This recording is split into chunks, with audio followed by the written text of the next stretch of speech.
Boxing as we know it is dying. Jake Paul versus Gervonta Davis is proof of that. As we know, Jake Paul versus Gervonta Davis has been announced for November the 14th. This will be an exhibition fight, and Jake himself has explained why. I mean, it would be an exhibition. Okay. But and so what does that mean? Is that 3-minute rounds? Yeah, 10 3-minute rounds. And when you say exhibition, like, what are the restrictions on that? No restrictions, just the fact that like we couldn't actually get it professionally sanctioned. Yes, Jake. The reason why no one will sanction it is because it makes no sense. It's ultra white collar boxing at its best, being broadcast, and you guys are earning millions. Look, I'm just a casual boxing fan, and there's nothing wrong with an exhibition fight. We've seen it over the years. As far back as Muhammad Ali taking on Antonio Inoki in Japan, and recently with Conor McGregor versus Floyd Mayweather.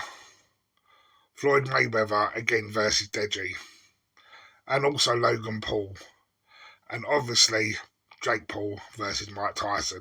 Now, as I said, as a casual boxing fan, I don't see nothing wrong with exhibitions. There'd be one-off spectacular events that would bring a bit of eyes to the sport. Now they're becoming repetitive, becoming regular, and it's not even with massive stars. It feels like now, every other month, an exhibition is being announced involving Jake Paul. Now, I get that Jake reckons he's on a career to become world champion, and this is why he's doing these fights. But we all know the reason behind it. Money. But this is not good for the sport of boxing.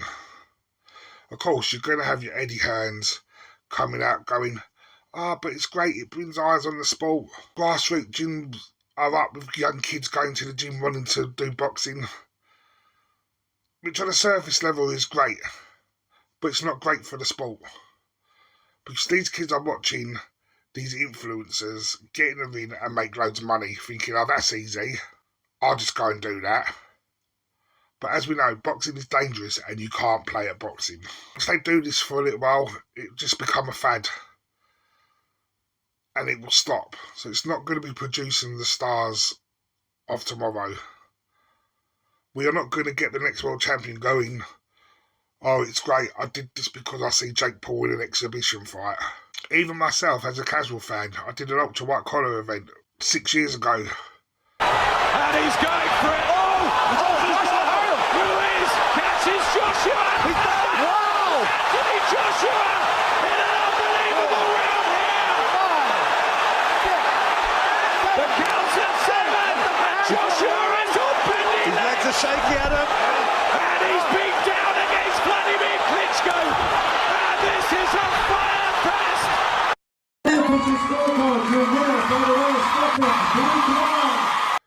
Thinking, this is going to be a laugh. Within 2 weeks, I realised it's not. And then what's the sport of boxing going to do as well when Turki Al-Sheikh decides he's had enough? So of course, this is being presented by Ring. This is being presented by Jake's promotional team. What's boxing going to do with Jake and Logan and that decide they've had enough and the money stops?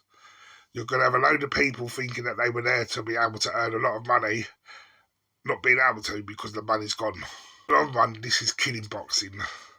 Boxing doesn't need these exhibitions and these crossover fights. Boxing can be spectacular on its own. I remember as a kid looking forward to the big fight nights on pay-per-view. The Lennox Lewises, the Frank Brunos, the Evander Holyfield versus Mike Tyson's, Prince Nazim. They were all big spectacular events because they weren't easy to make those fights. There was drama and it all led up to a big payoff. Now we're getting exhibitions every other week. You've got the misfits boxing.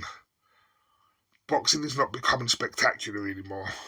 So I guarantee you, as soon as Saudi Arabia pull out of boxing, in the next 5 to 10 years' time, the sport is dead. And that's because of the promoters and us ourselves were enabling this. Because as soon as it comes out, we have our moan, but we still get behind it. And also the boxers don't help themselves. Yeah, of course, I don't blame them. They're going to get a massive payday. Look how much we were talking about Jake Paul versus Anthony Joshua, and it's come out that the deal only fell through because they couldn't agree on broadcasting. Because obviously, the Saudis and Jake want it on Netflix, and Anthony is exclusive to DAZN. So they couldn't come to agreement. That is the only reason why we're not seeing Jake Paul versus Anthony Joshua. 5 years ago, we'd never even put that in a sentence. And like I said, it is just killing the sport. Anyway, that's my thoughts. But what are your thoughts? Let us know in the comments. See you in the next one.